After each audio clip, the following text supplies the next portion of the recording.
Hey guys, welcome to the review show. My name's Austin. A working man stars Jason Statham. Levon Cade left behind a decorated military career in the Black Ops to live a simple life working construction. But when his boss's daughter is taken by human traffickers, his search to bring her home uncovers a world of corruption far greater than he ever could have imagined. Do I really need to explain myself for this review? Not really, no. I mean, we all know going in what to expect for this movie. Jason Statham taking a existing career and making an action film out of it, which already sounds interesting enough to me. I really like Beekeeper, so I was really looking forward to this film, not only because it stars Jason Statham, but you also have the director returning that directed that movie to direct this movie. And you see a lot of the similar elements from that film in this one, but it is a little bit of a more of a darker tone. Human trafficking is, yeah, pretty much more darker than scamming a grandma, in my opinion. Which is, this movie is also written by Sylvester Stallone, which explains a lot because it is very similar to a similar movie that he was also in. But yes, this movie has Jason Statham being a badass, killing people left and right, hunting down to save the girl. And all that is awesome. Like, whenever Jason Statham is just kicking ass, just being like, I'm a working man and I'm gonna kick your ass. That's a terrible ass fucking impression. I'll work on it. I'll work on my Jason Statham impression. Like, I would say my favorite fight scene is like when Jason Statham is in the back of a van and fighting off two guys. I thought that was a pretty cool scene. And of course, the final fights in like third act, that was probably also the second best part of the whole entire movie. A lot of cool, interesting kills in that. But I will say the movie is way too long for its own good. There could have been like 30 minutes of this film that could have been cut out because there's so much fat in this film that just like it dragged on.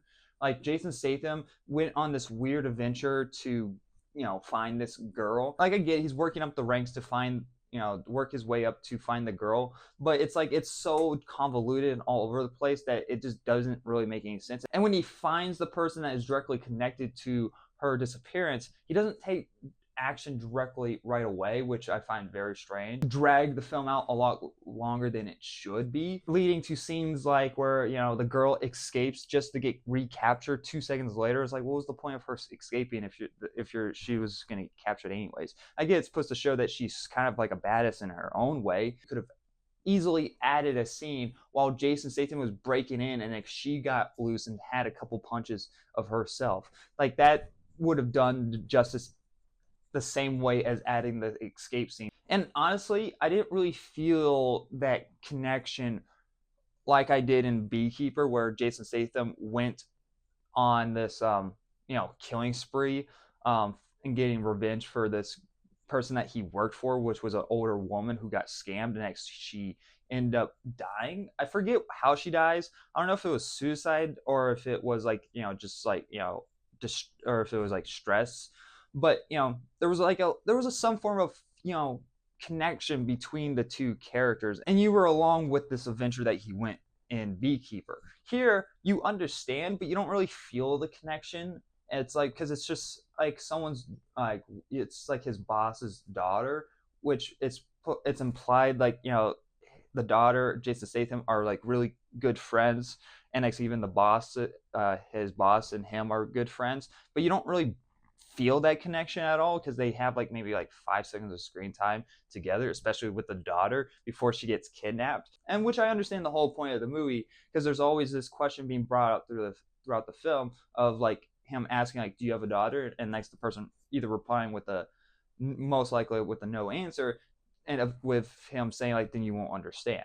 Like, I get the point. Even if it's not his own daughter, which he also has in this movie, even if it wasn't his own daughter that got kidnapped, he will still go off on this adventure. But you still got to get me to really care, and they really did get me to care with him with his own daughter. And it's like, if they just made this girl who got kidnapped his own daughter, but carried the same writing chemistry that he had with his daughter to that character, then there would have been more something to get behind than just like, oh yeah, my boss's daughter got kidnapped, who I had maybe 5 seconds of screen time with. Maybe they didn't want the comparisons to Taken, but you're always going to be the comparisons of Taken. I'm going to give A Working Man a C+. Had a good time with it in certain bits. it's just way too long for its own good.